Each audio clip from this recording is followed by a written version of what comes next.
Here you see the grave of John Edwin Price in 2006 when I first discovered it, and then at various states of whatnot over the years and in its process of repairing. Join me for the next part. Good afternoon, ladies and gents, and this is John Edwin Price and Emma Price's grave. You join me at phase 2.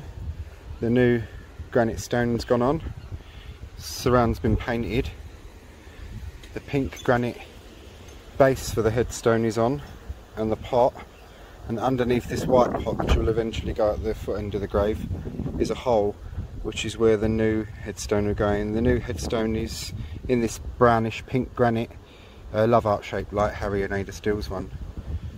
Just another coat of paint for the surround, puts salt all around the edge to stop the weeds growing through,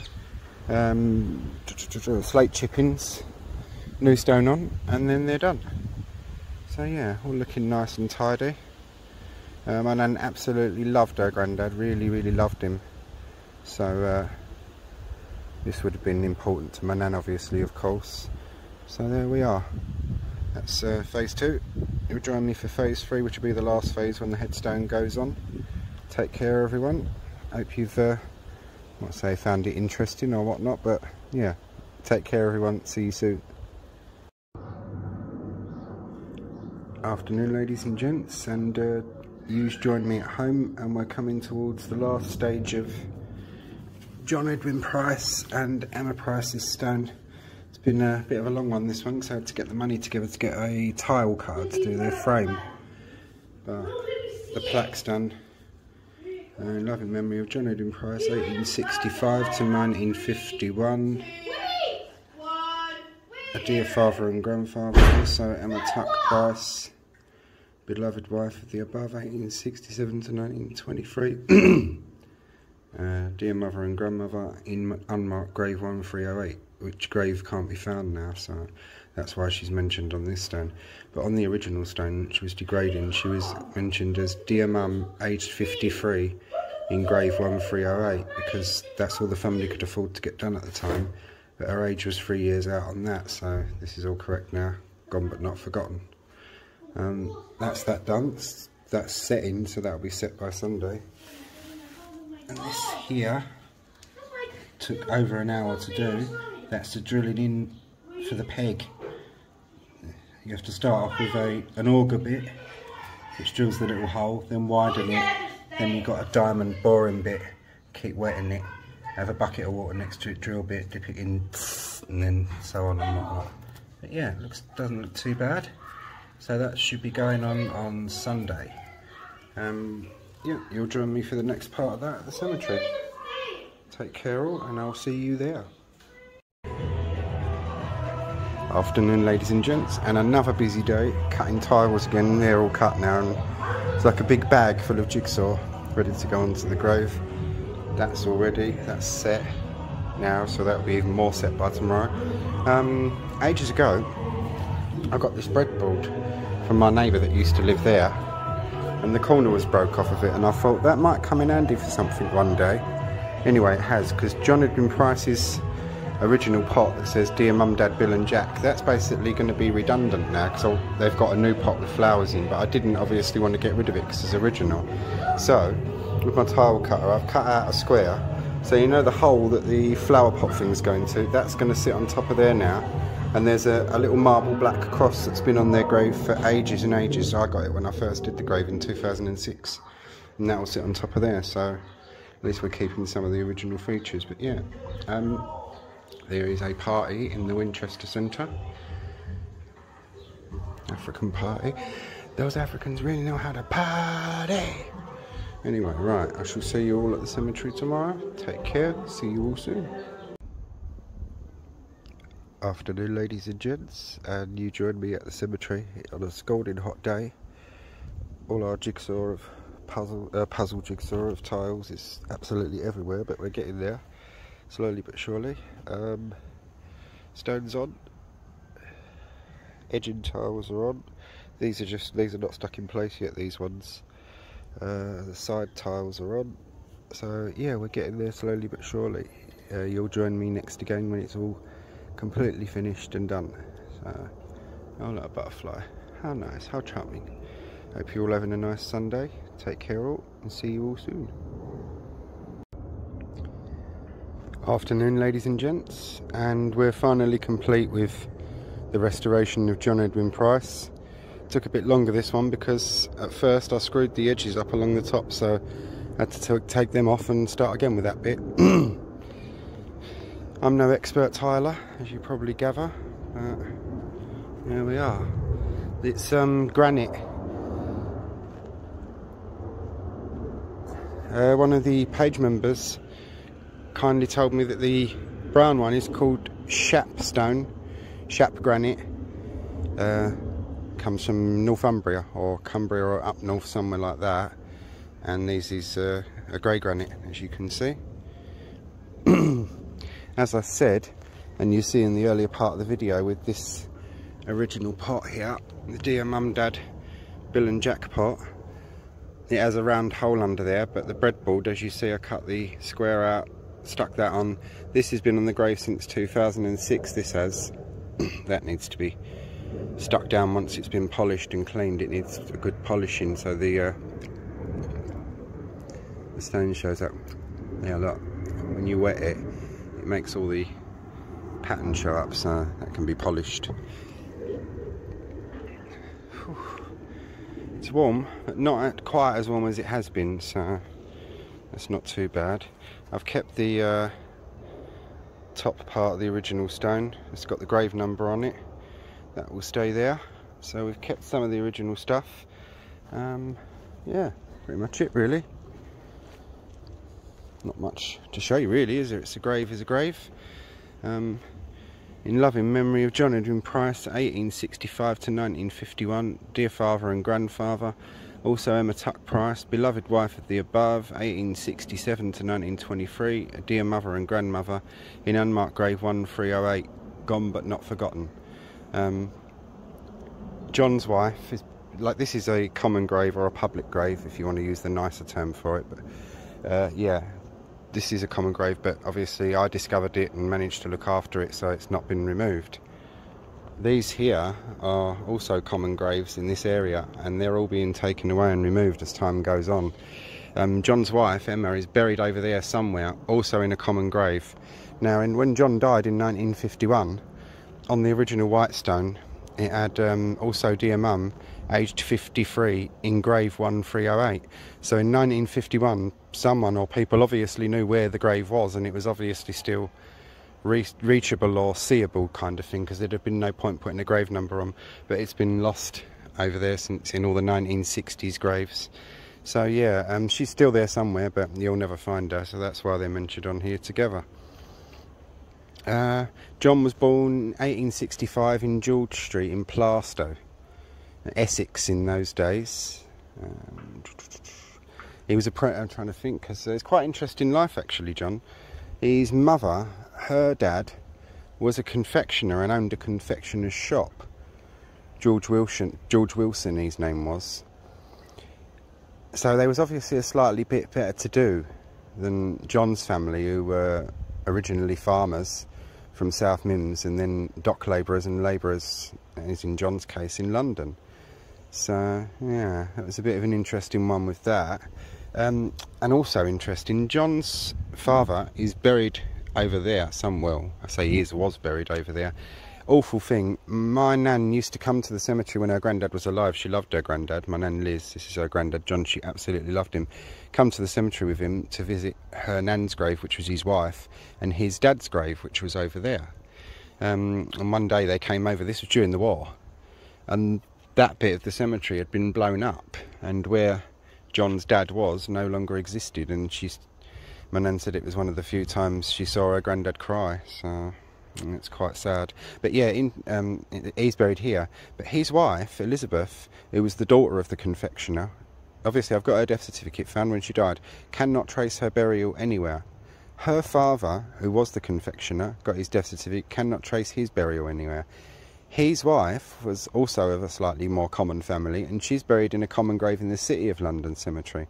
So this suggests that George, Elizabeth and possibly the children were buried somewhere in a private grave, which I've not yet been able to trace because they moved around quite a lot He came from, George Wilson was born in Stansted. Then they moved to Southwark. Where else did they go? Oh dear, a few places in London. Bermondsey, because he was a silk merchant before he became a confectioner. So yeah, there's 2 burials I can't trace, which is John's mother and John's grandfather. So that's still one I'm trying to find. And with my family history, as you know, I never give up until I find them, or die trying kind of thing. So yeah, John was apprenticed as a fisherman when he was young. Him and his brother Arthur William Price, who my great grandfather is named after, they were both apprenticed to a fisherman out at Woolwich. I don't think it obviously worked out very well, because 2.5 years later, John was in London as a plate layer at the docks, or a shipyard, sorry. Arthur William disappeared completely, and I thought he'd died. He didn't. He emigrated to Australia. So the fishing thing obviously didn't work. John then went on to work in the docks. He got a trustee position, quite a respected position. Even when he was an old man, they kind of kept him on as what was known as a tea boy, even though he was in his 70s and 80s, because he was well liked. There's not much of John's life remaining, I'm afraid. Pictures, artefacts, anything like that. His house in Dale Road was bombed. Landmine. One of the someone's kindly informed me it was a landmine during the war, of course. He was at Rathbone Street Market when it happened, so in a way it was good he was out. But when he got back, his house, apart from 2 things, or 3 things really, everything was destroyed. The only things that came out of it really was a Singer sewing machine, which still worked, believe it or not, and 2 brass pots that John had got himself when he was a soldier in the Boer War in 1899 to 1802, trend chart. And I'll show you those in the latter part of the video. Yeah, so John's house was gone, and he had to go to the local borough council and the town hall and everything, get rehoused, get clothing and everything. He lost everything. This is why there's no pictures of him. He moved to Star Lane, and that's where he lived the remainder of his life. He died in his 80s. Yeah, had a pretty decent life by the sounds of it, in that he was a good person and whatnot, from what I know of what I've heard. Sad in that him and his wife had 17 children, and by the time he died, only I think it was 3 or 4 of them were only left alive. He lost his wife fairly young. She was in her 50s to tuberculosis.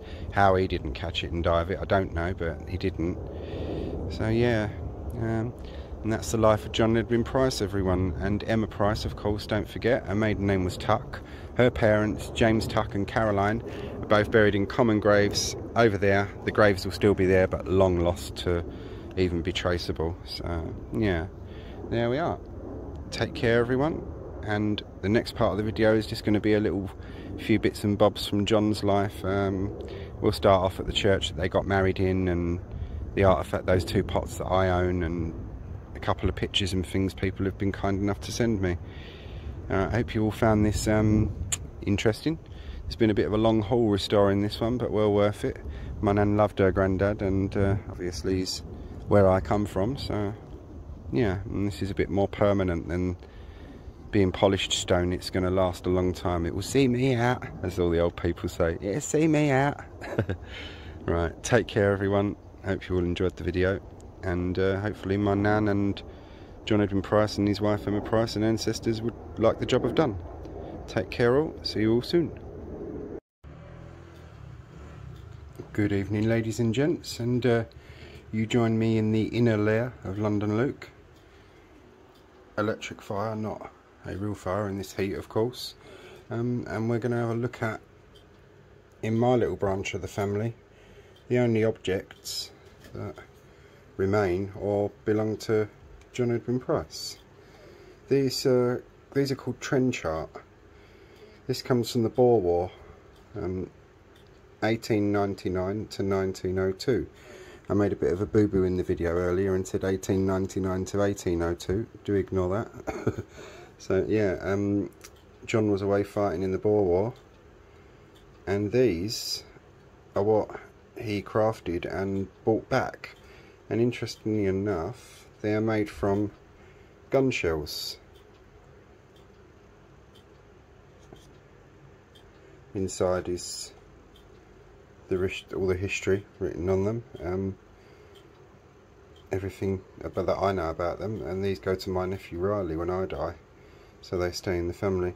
But yeah, his house in Dale Road was bombed, and these and the Singer sewing machine were the only things to come out. There's the other one. Slightly misshapen, this one, because it was a bit damaged, but set right again. Once a yearly thing with me and my nan to give these a clean, Brasso. I used to say, well, tell me about your granddad then, Nan, and she'd sit and tell me all about her granddad, which was very nice. And I still clean them once a year myself now. But percussion cap thing on that one. As you can see, that one has been fired. And these are a little piece of history from my family, and interestingly enough, obviously my nan had 7 children, and these I loved these all my life, all the time I spent with my nan. And she said to me once, not long before she died, she said, well, I can't give them to you, boy. She said, it wouldn't be fair. She said, I've got 7 children. She went, and that's not right, it wouldn't be fair. But she winked at me and she said, don't you worry though, when I go I'll see to it that you get them. And what my nan arranged was 7 pieces of paper, 6 of them blank and 1 with an X on, and each of her children was to take 1 piece of paper out. And when my dad, I think he went 2nd or 3rd or something like that, took his piece out, the X was on them. And I didn't know nothing about this. He came home and went, oh, I got this, is literally like after my nan had died. He came home and went, oh, I got something for you, and pulled these out of his pocket. And as you can imagine, I've treasured them ever since. But yeah, there we are. That's those. Hope you all found that little piece of Boer War history interesting. They've seen a lot of life, a lot of history. These, if they could speak, they'd tell some pretty interesting tales, I should imagine. I hope you all found this interesting. Take care all. See you all soon.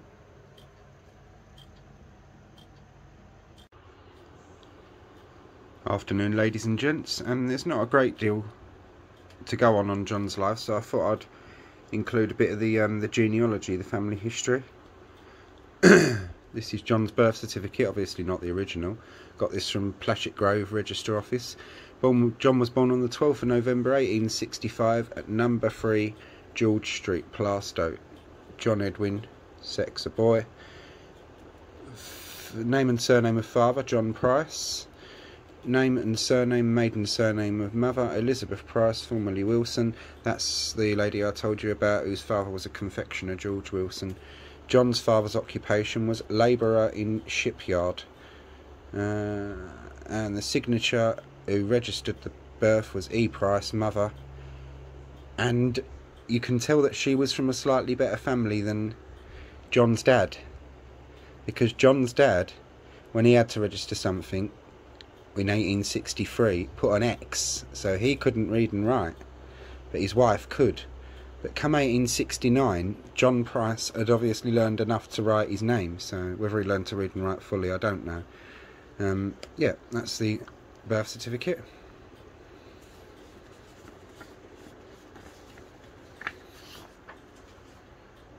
This one here is the marriage certificate.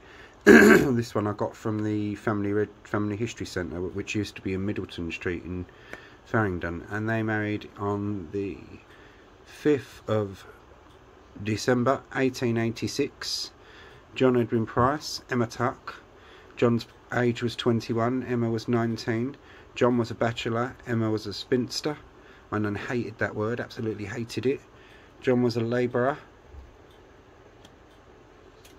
and he was living at number 31 Blanche Street, and Emma was living at number 29 Blanche Street. And they married in the parish church of Holy Trinity in Canning Town, Essex. John's father was John Price, the labourer, and Emma's father was James Tuck, also a labourer. Their fathers were both alive at this time. register or witnesses to the marriage was, and I can't, whether that's a J.H. Price and Emily Lee.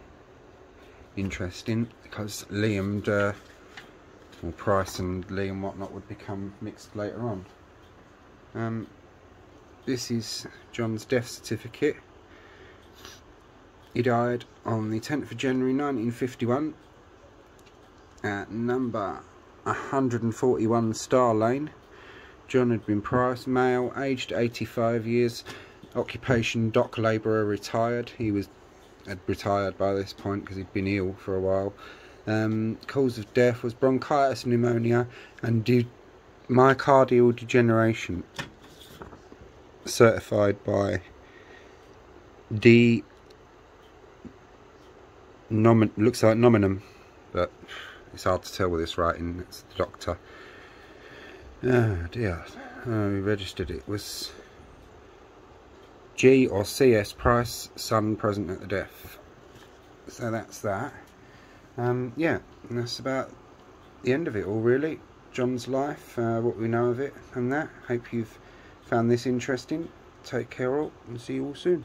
St Andrew's Church in Plaistow, where John was baptised on the 28th of November 1865. This is pretty much how the interior of the church would have looked at the time.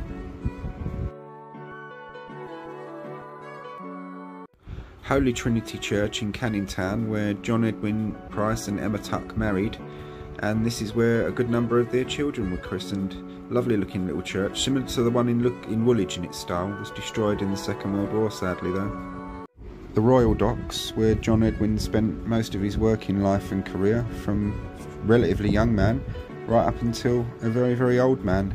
The docks were the main employer and massive thing in the area. They were a hub of the area. Here you see Old Rathbone Street Market as it was in circa 1935. John was shopping here when the landmine that destroyed pretty much most of Dale Road hit, so had he not been here he wouldn't have survived. The debris right at bottom centre is what was left of Dale Road after the landmine and after the destruction was cleared away. As you can see, it cleared a big swathe of it. A big thank you to Alfred Pagden for sending me this, thank you. This is Old Star Lane, or Star Lane, pretty much as it would have relatively looked not long after John died. Say 10-15 years after John died, so it wouldn't have been that much different. It's not really that much different now really, apart from the power station being gone. Star Lane School, big thanks to Bill Green for sending me this one. This is a site that John Edwin would have seen pretty much every day walking up and down Star Lane on his travels. And this is one that's still there today and remembered and loved or hated by many.